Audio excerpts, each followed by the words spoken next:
Well, hello, and welcome to Alberta Outdoor Adventures. I'm Ward Henkel, the founder of Alberta Outdoor Adventures.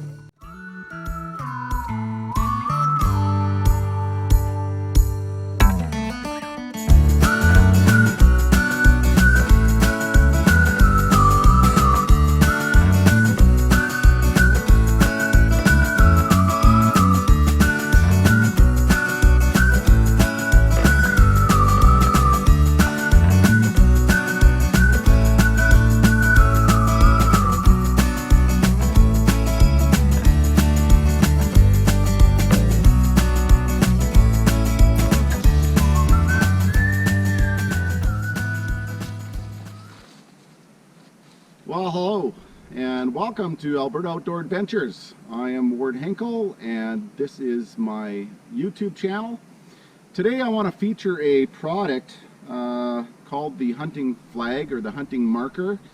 Something I invented 10 plus years ago, and it's very simple and basic in its function. It comes with a set of poles.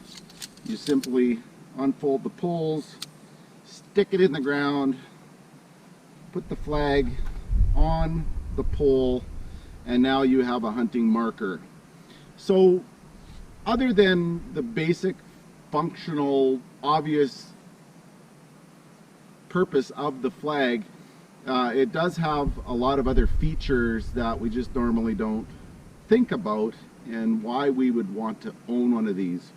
So number one is that it's extremely compact and simple to operate, and as you can see, in seconds it folds up.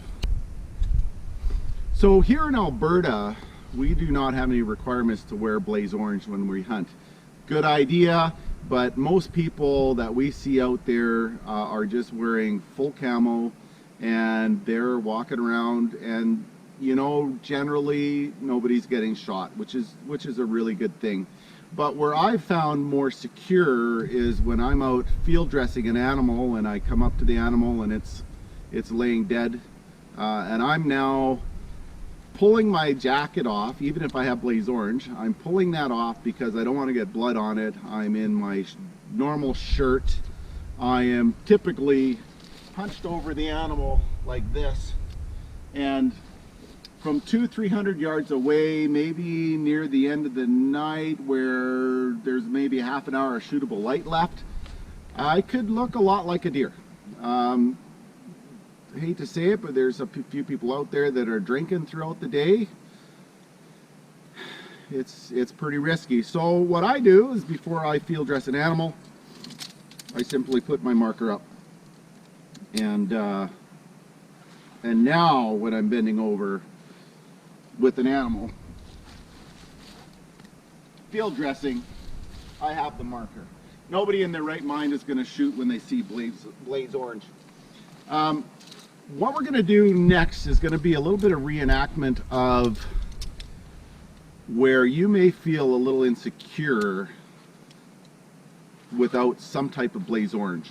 So let's have some fun together. Let's reenact a couple scenarios, and you tell me.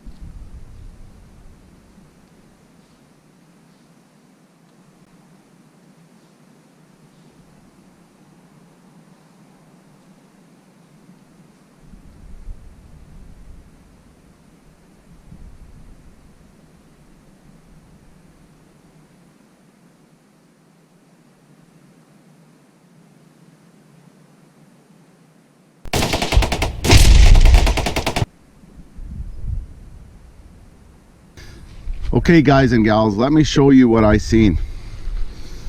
And as I came around the corner and I popped out into the field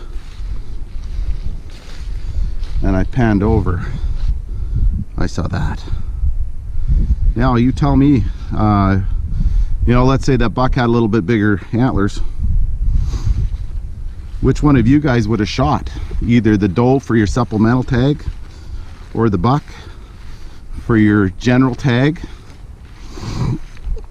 I shot. Would you guys have still shot? What about now? You guys, would you still shot? Who's seeing it? Is anybody seeing it? Hey guys, do you guys see it? Do you see it yet? I see a deer scrape. I see a scrape, but what's there? You know, a good hunting blind, you're on private land, but there's guys out there, they don't care. They don't care, they're just out there wandering around. There may be local guys that maybe know enough farmers that they're like, they could talk their way out of a situation possibly, but so they're just trespassing, but you know, they know that they get away with it. So what's the sitchy? Hang on. Okay, here I am inside the blind. Level us out here a little bit. Of course, I've been waiting for a few hours for some deer coming my way. I'm downwind.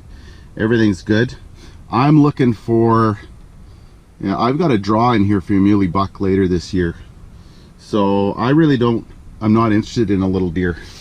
And really, at this point, I can barely through the trees see the deer that just came out. And but I'm just waiting. I'm waiting. But in the meantime, Buddy comes around the corner, sees those deer, he's shooting right at me. So this is the scenario, this is the danger, this is how people get shot at, and some people actually get shot. So let's redo this again using the hunting marker. Hold on. Okay, well, quite simply what I've done is I've put in front of my blind, a couple yards in front of my blind, the hunting marker. All right, so what I've done here is the hunting flag has this string attached which closes the bag, and I've just simple little knot, slip knot, or just into itself, and now the marker is attached to the blind, and from pretty much 180 degree I've got a piece of blaze orange on there. Okay, so we're gonna do our reenactment once again. So now I am the guy walking through the field just like I did before.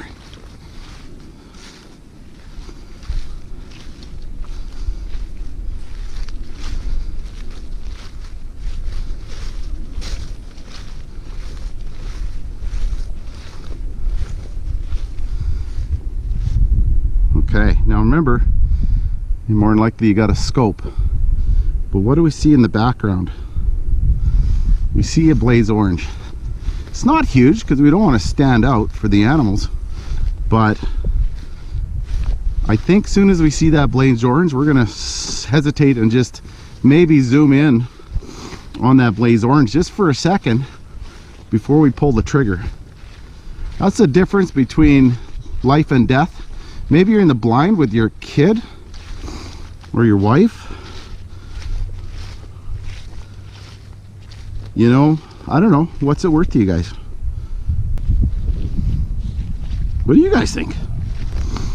They're sold. They like the idea. One of my favorite features about the hunting safety marker is what we're going to go through next, because it has diverted so many hunters from coming into my area and busting basically my whole layout. And so let's take a peek of what that looks like and how that actually works. All right, this is one of my favorite areas to put a tree stand down in here, and it's a trail that goes down to this ravine, and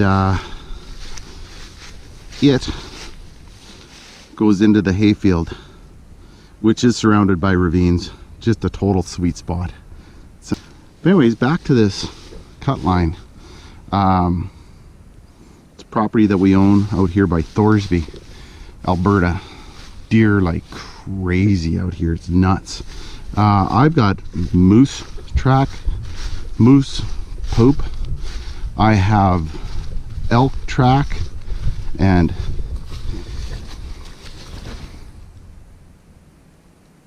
elk poop.